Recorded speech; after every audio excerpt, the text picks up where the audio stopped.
കേരളത്തിൽ ഈ exit poll ഫലങ്ങൾ സംബന്ധിച്ചുള്ള ഏറ്റവും പുതിയ വിവരങ്ങൾ ഇന്ന് ടുഡേസ് ചാണക്യയുടെ ഫലം ഇന്നാണ് പുറത്തു വന്നിട്ടുള്ളത്.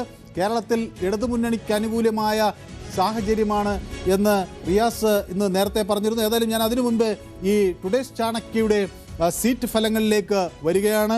ടുഡേസ് ചാണക്യ ഇന്ന് നൽകിയിട്ടുള്ള ഫലത്തിൻ്റെ അടിസ്ഥാനത്തിൽ UDFന് 69 സീറ്റുകളാണ് പ്രഡിക്റ്റ് ചെയ്യുന്നത്. അതിൽ 9 കൂടാം കുറയാം, ±69 എന്നാണ് ടുഡേസ് ചാണക്യയുടെ പ്രഡിക്ഷൻ.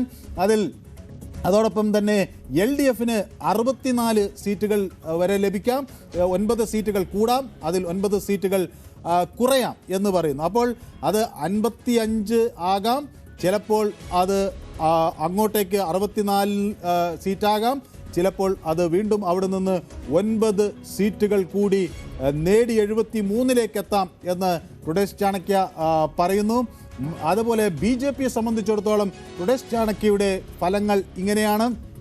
അത് BJPക്ക് 7 സീറ്റുകൾ ആണ് കിട്ടാൻ, 4 മുതൽ 7 സീറ്റുകൾ വരെ കിട്ടാൻ സാധ്യതയുണ്ട് എന്ന് ടുഡേസ് ചാണക്യ പറയുന്നു. 7 സീറ്റാണ് പറയുന്നത്, ചിലപ്പോൾ 4 സീറ്റ് കുറയാം, 4 സീറ്റ് കൂടാം. അപ്പോൾ എങ്ങനെ കുറഞ്ഞാലും 3 മുതൽ 11 സീറ്റുകൾ വരെ BJPക്ക് ഈ തെരഞ്ഞെടുപ്പിൽ ടുഡേസ് ചാണക്യ കാണുകയാണ്. അപ്പോൾ ഈ കഴിഞ്ഞ തെരഞ്ഞെടുപ്പുകളിൽ കാര്യമായ അല്ലെങ്കിൽ വളരെ കൃത്യമായ ഫലം നൽകിയ ഒരു അനാലിസിസാണ് ടുഡേസ് ചാണക്യ നടത്തിയത്. അപ്പോൾ ഈ തെരഞ്ഞെടുപ്പിൽ ടുഡേസ് ചാണക്യയുടെ പ്രതികരണങ്ങൾക്ക് വലിയ പ്രാധാന്യമുണ്ട്.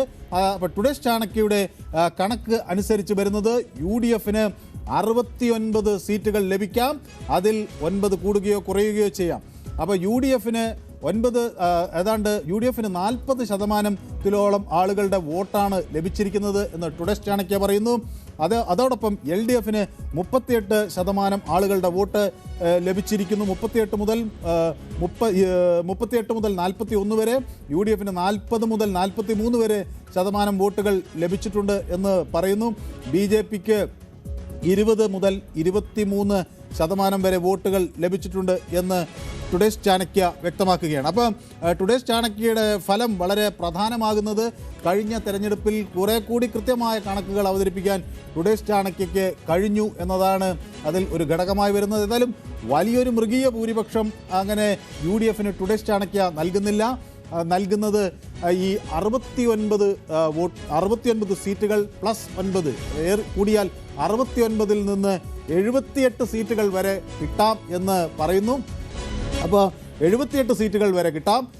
LDFന് അതേസമയം കിട്ടാനിരിക്കുന്നത് 73 വരെ സീറ്റുകൾ കിട്ടാം. അപ്പോൾ വലിയ ഒരു വാശിയേറിയ മത്സരം നടന്നു എന്ന് തന്നെയാണ് ടുഡേസ് ചാണക്യയുടെ ഫലങ്ങൾ വരുന്നത്. പക്ഷേ BJPക്ക് വലിയൊരു മേൽക്കൈ അല്ലെങ്കിൽ വലിയൊരു മുന്നേറ്റം, BJPയെ സംബന്ധിച്ചിടത്തോളം ഒരു അക്കൗണ്ട് തുറക്കാത്ത BJPയെ സംബന്ധിച്ചിടത്തോളം അത് ഒരു വലിയ നേട്ടം ടുഡേസ് ചാണക്യ പറയുന്നു. കാരണം 7 സീറ്റുകൾ വരെ അവർക്ക് കിട്ടാം എന്നത്, അങ്ങനെ വന്നാൽ അത് BJPക്ക് ഒരു വലിയ നേട്ടമാകും. മാത്രവുമല്ല ഈ തെരഞ്ഞെടുപ്പിൽ മുസ്ലിം വോട്ടുകൾ 62% മുസ്ലിം വോട്ടുകൾ വന്നിരിക്കുന്നത് UDFനാണ് ലഭിച്ചിരിക്കുന്നത് എന്ന് ടുഡേസ് ചാണക്യ വ്യക്തമാക്കുന്നു. അതോടൊപ്പം തന്നെ LDFന് 33% വോട്ടുകൾ ആണ് ന്യൂനപക്ഷ വിഭാഗത്തിൽ നിന്ന്, മുസ്ലിം വോട്ടുകളിൽ നിന്ന് ലഭിച്ചിരിക്കുന്നത്. ക്രിസ്ത്യൻ വോട്ടുകൾ 53% UDFനൊപ്പം നിന്നിരിക്കുന്നു എന്ന് ടുഡേസ് ചാണക്യ പറയുന്നു.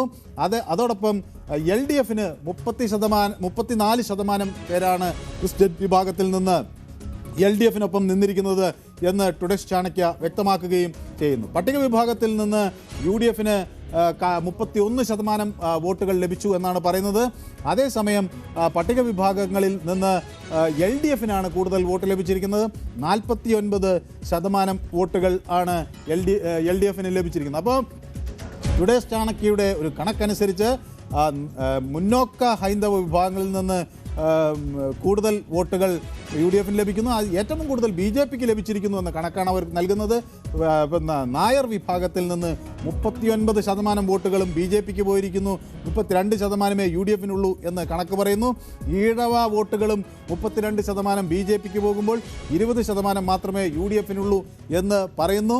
അതേസമയം LDFന് ഈഴവ വിഭാഗത്തിൽ നിന്ന് 47% വോട്ടുകൾ അവർക്കുണ്ട് എന്ന് പറയുകയാണ്. അപ്പോൾ സ്വാഭാവികമായും UDF-ന് ലഭിച്ചിരിക്കുന്നത് ന്യൂനപക്ഷ വിഭാഗങ്ങൾ, പ്രത്യേകിച്ച് ഈ മുസ്ലിം ക്രിസ്ത്യൻ വിഭാഗത്തിൻ്റെ വലിയ ഒരു വോട്ടിൻ്റെ പിന്തുണ അവർക്ക് ലഭിച്ചിരിക്കുന്നു എന്ന് ടുഡേസ് ചാണക്യയുടെ ഏറ്റവും ഒടുവിൽ പുറത്തു വന്ന കണക്കുകൾ വ്യക്തമാക്കുന്നു. അപ്പം ഈ കഴിഞ്ഞ ദിവസങ്ങളിൽ നിന്ന് വന്ന ആ കണക്കുകളോട് ഏതാണ്ടൊക്കെ സാമ്യമുള്ള രീതിയിൽ തന്നെയാണ് ടുഡേസ് ചാണക്യയുടെയും കണക്കുകൾ. പക്ഷേ BJPക്ക് കാര്യമായ ഒരു നേട്ടം 7 സീറ്റുകൾ വരെ ലഭിക്കാം എന്ന് ടുഡേസ് ചാണക്യ പറയുകയും ചെയ്തു. അപ്പോൾ കഴിഞ്ഞ ദിവസം വന്ന കണക്കുകളിലും BJPക്ക് 7 സീറ്റുകൾ വരെ ലഭിക്കാം എന്നുള്ള പ്രവചനങ്ങൾ ചിലരൊക്കെ നടത്തിയിരുന്നു. ടുഡേസ് ചാണക്യയും സമാനമായ രീതിയിൽ തന്നെ 3 മുതൽ 7 വരെ സീറ്റുകൾ BJPക്ക് ലഭിക്കാം എന്ന ഒരു പ്രവചനമാണ് നടത്തുന്നത്. ഏതായാലും ഇനി നമുക്ക് പോകേണ്ടത് ഇന്നത്തെ ഈ എക്സിറ്റ് പോൾ ഫലങ്ങളെ സംബന്ധിച്ച് പലതരത്തിലുള്ള പ്രതികരണങ്ങൾ വന്നിട്ടുണ്ട്. കേരളത്തിൽ ഇടതുമുന്നണിക്ക് അനുകൂലമായ സാഹചര്യമാണ് എന്ന് മുഹമ്മദ് റിയാസ് പ്രതികരിച്ചു. അപ്പോൾ കഴിഞ്ഞ തവണ തോൽക്കുമെന്ന് പറഞ്ഞ മണ്ഡലങ്ങളിൽ പോലും തങ്ങൾ വിജയിച്ചിരുന്നു. ഇടതുമുന്നണിക്ക് ബേപ്പൂർ നല്ല വിജയം ഉണ്ടാകും എന്നും മുഹമ്മദ് റിയാസ് പറയുകയാണ്. അപ്പോൾ എക്സിറ്റ് പോൾ ഫലങ്ങളെ അദ്ദേഹം തള്ളിക്കളയുകയാണ്. ആ പ്രതികരണം ഒന്ന് കേൾക്കാം. പൊതുവെ ഇടതുപക്ഷ ജനാധിപത്യ മുന്നണിക്ക് അനുകൂലമായ സാഹചര്യമാണുള്ളത്. കഴിഞ്ഞ എക്സിറ്റ് പോളിൽ ബേപ്പൂർ മണ്ഡലത്തിൽ LDF പരാജയപ്പെടും, ബേപ്പൂർ ഉൾപ്പെടെ പല മണ്ഡലത്തിലും മണിയാശാൻ ഉൾപ്പെടെ പരാജയപ്പെടുന്നതായിരുന്നു. പക്ഷേ വോട്ടെണ്ണി കഴിഞ്ഞപ്പോൾ കൊടുമഞ്ചോലയും ബേപ്പൂരൊക്കെ നല്ല വോട്ടിന് LDF വിജയിക്കുന്ന സ്ഥിതി വന്നു.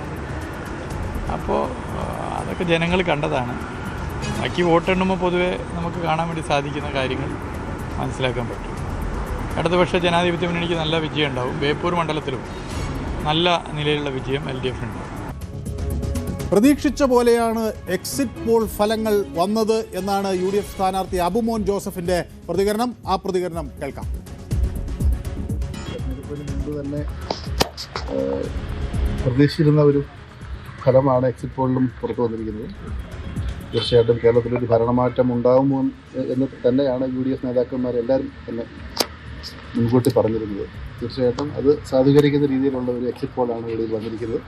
അത് കേരളത്തിലെ ജനാധിപത്യ വിശ്വാസികൾക്ക് തീർച്ചയായിട്ടും വളരെയേറെ പ്രതീക്ഷ നൽകുന്ന ഒരു എക്സിറ്റ് പോളാണ്. കൂട്ടായ പ്രവർത്തനത്തിന്റെ വിജയമാണ് UDF-ന് ലഭിച്ചത് എന്നായിരുന്നു തിരുവഞ്ചൂർ രാധാകൃഷ്ണന്റെ പ്രതികരണം. കേൾക്കാം ആ പ്രതികരണം. എല്ലാവരും സർവ്വശക്തിയോടുകൂടി ഈ ഗവൺമെൻറ് മാറുന്നതിന് വേണ്ടി ജനങ്ങളോടൊപ്പം പ്രവർത്തിച്ചു. അതിൻ്റെ ഒരു പ്രതിഫലനം എക്സിറ്റ് പോളിലുണ്ടായി എന്നാണ് എൻ്റെ വിശ്വാസം. എക്സിറ്റ് പോളിന് അപ്പുറത്തേക്ക് പോകുമോ എന്നുള്ളതാണ് പല ആളുകളുടെ ഇപ്പോഴത്തെ ചോദ്യം. കാരണം എക്സിറ്റ് പോൾ കൊണ്ട് മാത്രം നിൽക്കാൻ പറ്റുമോ, അതിനപ്പുറത്ത് പോകാൻ കഴിയില്ലേ? കൂടുതൽ വാർത്തകൾക്ക് News 18 Keralam YouTube channel subscribe ചെയ്യുക.